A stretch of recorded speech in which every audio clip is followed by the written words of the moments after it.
সামনে মাসে ঘরের কাজে হাত দিতে হবে, তাই একটু ভেতরে ভেতরে টেনশনও আছে আর একটু ভয়ে ভয়েও আছি যে সামলাবো কি করে। যাই হোক, রাধারানীর কৃপায় হয়ে যাবে। তো রাধে রাধে বন্ধুরা, কেমন আছো তোমরা সবাই? আশা করছি সবাই সুস্থ এবং খুব ভালো আছো গোপাল সোনার আশীর্বাদে, রাধারানীর কৃপায়। তো এই যে দেখো, গোপাল সোনাদের জন্য এখন ভোগ বানিয়ে নিচ্ছি। আর ফুলকপিগুলোকে ছোটো ছোটো করে কেটে নিয়েছি, ভাজা করব। আর এই যে এখানে ছোলার ডাল মানে ধুয়ে রেখেছিলাম, তো ছোলার ডাল রান্না করব। মুগের ডালটা হয়েই থাকে প্রায়, আর মটরের ডালটা এখানে পাওয়া যায় না, তো ছোলার ডালটাই খেতে হয়।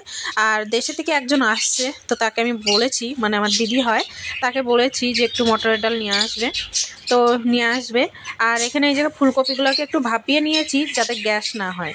মানে একটা ভাপানোর সময় দেখবে একটা ফুলকপি দিয়ে ভাপ বেরোয়, মানে কেমনই একটা ভাপ বেরোয়, তো সেই ভাপটা থাকলে কিন্তু গ্যাস হয়। তো তার জন্য আমি এটাকে ভালো করে একটু বেশি জলের মধ্যে ভাপিয়ে নিই, তারপরে ভাজা করি এবং তরকারি যাই করি। তো আজকে ডাল ভাতই রান্না করব ভোগে, তো বেশি কিছু রান্না করব না আজকে।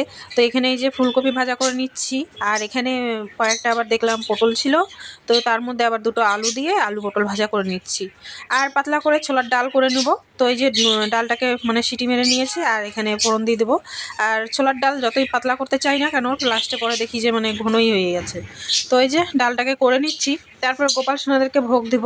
আজকে ভোগে এই রান্না করা হয়েছে, ছোলার ডাল আর আলু টালু ভেজে নিয়েছি। রোজ রোজ ভালো লাগে না। আর কালকে বড় ছেলের জন্মদিনও গেছিলো, তো অনেক কিছু বানানো হয়েছিল, তো তার জন্য আর মশলা জাতীয় ভালো লাগছে না। তো ভাবলাম ওদের বাবাকে জিজ্ঞাসা করলাম যে আজকে কি ডালি রান্না করি তাহলে, তো বললো যে হ্যাঁ ডালি রান্না করো। তো এই যে আমার বড় ছেলেকে আর ছোট ছেলেকে খেতে দিয়ে দিলাম, ওরা এখন প্রসাদ পাবে। আর গোপাল সোনাদেরকে দর্শন করো, প্রসাদ ভোগ লাগানো হয়ে গেছে।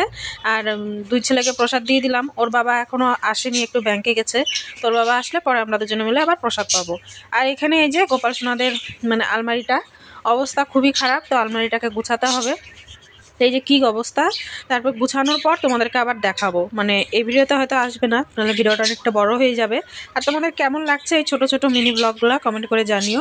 ভালো লাগলে লাইক কমেন্ট শেয়ার অবশ্যই করো, চ্যানেলটাকে সাবস্ক্রাইব করে পাশে থেকো। আবার দেখা হচ্ছে সুন্দর একটা ভিডিওর সাথে। আর ব্রজধাম ভিডিও নিয়ে খুব শীঘ্রই আসছি বন্ধুরা। ব্রজধাম দর্শন করতে চাইলে চ্যানেলটাকে সাবস্ক্রাইব করে পাশে থাকো। সবাই ভালো থাকবে, সুস্থ থাকবে।